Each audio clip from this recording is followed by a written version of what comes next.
Yo, what's up, everybody? Every once in a while, nothing surprises us in today's woke and sensitive little society and culture. I want to show you guys a picture of a world where people aren't hurt by what other people say, and you actually have a right to speak whatever is on your mind, and you don't get canceled for it. More unfortunately, this will never happen. It will never happen. It's only in our imaginations. We can only dream of it. And everything I'm going to say in this video is an absolute fact. And I think most of you can agree that this cancel culture that we live in is absolutely idiotic. We can't say anything. People get offended too easily. There's no thick skin in this world. And I don't know what it is, but factual statements have somehow become the new weapon that everyone's fearful of nowadays. And we can't say anything factual because it might hurt somebody's precious little feelings. There are instances where cancel culture is actually a good thing. I don't know if you guys know or even heard about Ellen and her abuse that was made out to her crew and staff, and people actually put her on blast for that and tried canceling Ellen. But as it was, she didn't get canceled. She's a celebrity, a big time celebrity, so she didn't get fully canceled. She didn't get dropped or anything, but it did bring awareness to her, and people actually stopped watching her. Or cancel culture can become stupid, like with Kevin Hart and his old tweets about gays that was decades ago, and how the Oscars dropped him from being a host, or even when Twitter tried to cancel Ed Sheeran because he said something about Nicki Minaj's race argument. It's redundant. But no, in today's video, we're going over the murder of one of the most beloved children's authors, which is Dr. Seuss. R.I.P. to him.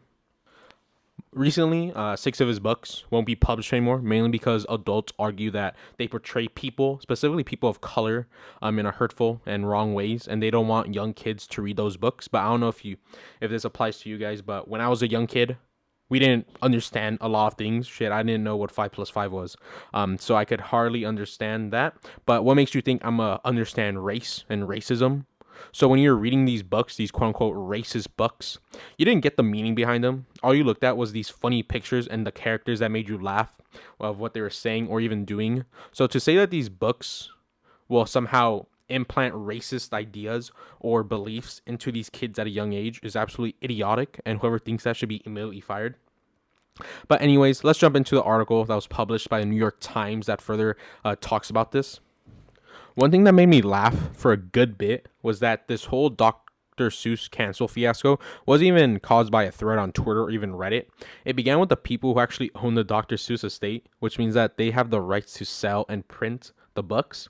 They're going to be ceasing sales and printing of 6 particular books, which are If I Ran the Zoo, The Cat's Quizzer, Mick Elliot's Pool, On Beyond Zebra, Scrambled Egg Super, and To Think I Saw on Mulberry Street.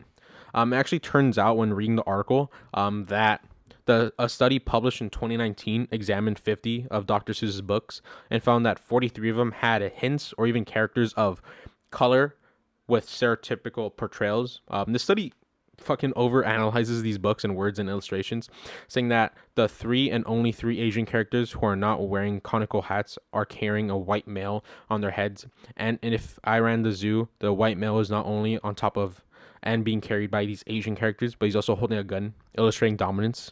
The text beneath the Asian characters describe them as helpers who all wear their eyes as a slant from countries no one can spell. I think the study actually truthfully believes that kids reading Dr. Seuss's books are Sheldon or some sort of genius who can properly analyze complicated parallels between the illustrations in the books and what they represent. But that's not the case. Majority of these kids read the books for entertainment, and reading at a young age can actually help improve their development and language skills, which prepare them for success later down the road, which is why a lot of parents buy their kids these books because they're easy to read. And in this case, it was for me. I don't know if you guys had this similar experience, but reading Diary of a Wimpy Kid, Dr. Seuss's books, those were easy to read and actually helped me learn, which is why they were so great.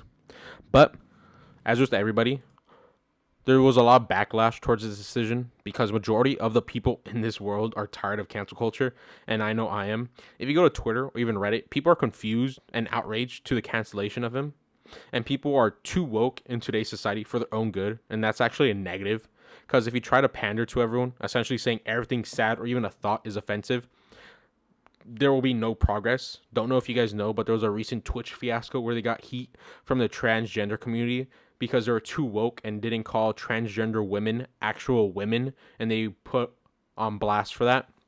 This is one example that I could think off the top of my mind where being too woke, even for a large company such as Twitch, can actually cause a lot of controversy and hatred. But let's say they get their way. Canceling Dr. Seuss is done. He's now taboo. No more books. You can't read them. You can't speak his name. What about Walt Disney? It's no secret that he was anti-Semitic. That doesn't stop people from going to Disneyland theme parks before COVID or even watching movies on Disney Plus. Where does it end? And this is where it gets tricky, because if we cancel every business or corporation that has a racial or prejudiced owner or founder, essentially every business in America will be canceled or shut down. And this is true for a lot of companies such as Coca-Cola or Ford or even Levi's, since they were made back in the olden days, such as 1800s, early 1900s, where racism was heavily prevalent. They will be canceled, but yet we still drink Coca-Cola. I still wear Levi's. I still drink Coca-Cola, and they have a racist past, but that's the past, and I'm okay with it. But that's just the truth, and people don't like to hear this. But the fact that cancel culture proceeds, one thing I find ironic is that while they canceled Dr. Seuss, they don't cancel a show called Cuties on Netflix. I don't know if you guys were made aware of Cuties, but it's a show where they had young girls at the age of 8 to 10 years old twerking and wearing these over sexual clothing. It's essentially legal pornography for pedophiles to watch these girls twerk and do sorts of sexual acts. I'm talking about sexual acts on the show. Let's look at this clip from one of the performances on the show. You wanna trust me? I just wanna dance, you look at me. I know my she got your own fire. Bones break on them jazz like a low tie. Thick, you know I'm idiot, my witty. So right, you gotta speak. I want you guys to know that this isn't even the worst. If you really want to see what the show is about and that's actually portraying, just look it up on YouTube or even on Netflix and you'll see what I'm talking about. Now, I don't know if you guys noticed this, but if you go to the video that we just saw and there's one comment, and luckily it's in Spanish, so it's easy for me to translate.